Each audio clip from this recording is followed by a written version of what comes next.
ना करप्शन से कॉम्प्रोमाइज करता है, ना एक्शन में ढिलाई करता है। ये सीएम जरा हटकर है।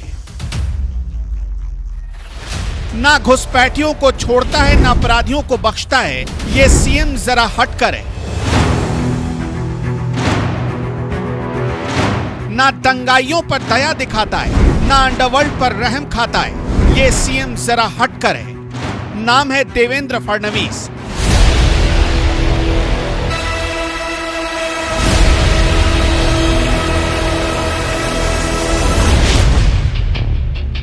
महाराष्ट्र में बीजेपी के पहले मुख्यमंत्री, वही मुख्यमंत्री जिनके महाराष्ट्र मॉडल की चर्चा पूरे देश में गूंज रही है।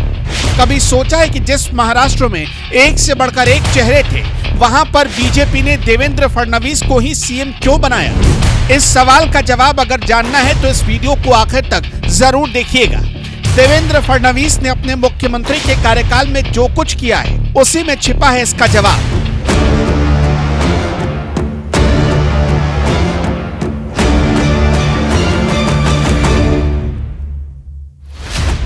पहली कैबिनेट बैठक में ही मरीज की मदद। देवेंद्र फडणवीस ने किया ऐसा काम, चारों तरफ हो रहा महाराष्ट्र मॉडल का नाम। घर घर फडणवीस और महाराष्ट्र के हर घर में फडणवीस ने जगह बनाई। लोग कहने लगे कि मुख्यमंत्री हो तो बड़े दिल वाला। यह साबित तब हुआ जब मुख्यमंत्री की कुर्सी संभालते ही देवेंद्र फडणवीस ने अपनी पहली कैबिनेट बैठक में पुणे के मरीज चंद्रकांत शंकर कुढ़ाडे को इलाज के लिए 5 लाख रुपए मुख्यमंत्री राहत कोष से देने का फैसला किया और इरादे साफ कर दिए कि ये जनता का मुख्यमंत्री है। मुख्यमंत्री तीर्थ दर्शन योजना लागू। मुख्यमंत्री तीर्थ दर्शन योजना पूरे भारत में शायद पहली ऐसी योजना साबित हुई जिसमें बुजुर्गों को सरकार ने फ्री में तीर्थ यात्रा पर ले जाने का फैसला किया। इस योजना को महाराष्ट्र में देवेंद्र फडणवीस की सरकार ने ही शुरू किया, जिसके तहत वरिष्ठ नागरिकों को तीर्थ धामों की यात्रा के लिए सरकार ने मदद करने का फैसला किया। फडणवीस की ये योजना सामाजिक कल्याण के लिए नजीर बन गई और इससे सभी धर्मों की धार्मिक भावनाओं को सम्मान भी मिला। देवेंद्र फडणवीस का मतलब जीरो टॉलरेंस। तीसरी बार सत्ता में आते ही महाराष्ट्र के मुख्यमंत्री देवेंद्र फडणवीस ने एक बड़ा फैसला लेते हुए साफ कर दिया कि वो मंत्रियों के कहने पर किसी भी करप्ट प्राइवेट सेक्रेटरी या ओएसटी की नियुक्तियों को मंजूरी नहीं देंगे। देवेंद्र फडणवीस ने साफ इशारा कर दिया कि सत्ता से जुड़े हर लेवल पर भ्रष्टाचार की एक रत्ती भी बदबू नहीं आनी चाहिए। इसका असर भी तब दिखा जब सत्ता में आते ही सीएम फडणवीस को अलग अलग मंत्रियों ने पीएस और ओएसटी के लिए कुल 125 नाम भेजे, जिनमें से मंजूर हुए सिर्फ 109 और जिन पर संदेह था उन्हें मंजूरी नहीं दी गई। फडणवीस सरकार ने जेल में बंद कैदियों की सुरक्षा के लिए भी बड़ा फैसला लिया। अगर किसी भी कैदी की हिरासत में मृत्यु हो जाती है तो उसके लिए मुआवजे का प्रावधान लागू किया गया। देवेंद्र फडणवीस ने जब यह फैसला लिया तो इसका सीधा मैसेज यही गया कि महाराष्ट्र के सीएम को उनके राज्य के हर व्यक्ति की चिंता है। देवेंद्र फडणवीस ने सीएम बनते ही महाराष्ट्र में जल शिवार योजना लागू किया। इसकी शुरुआत हुई साल 2014 में। इस योजना का मकसद महाराष्ट्र के सूखा प्रभावित क्षेत्रों में जल संरक्षण और सिंचाई सुविधाओं को बढ़ाना था। इस योजना ने सैकड़ों गांवों में पानी की समस्या खत्म कर दी और गांवों की तकदीर बदल दी।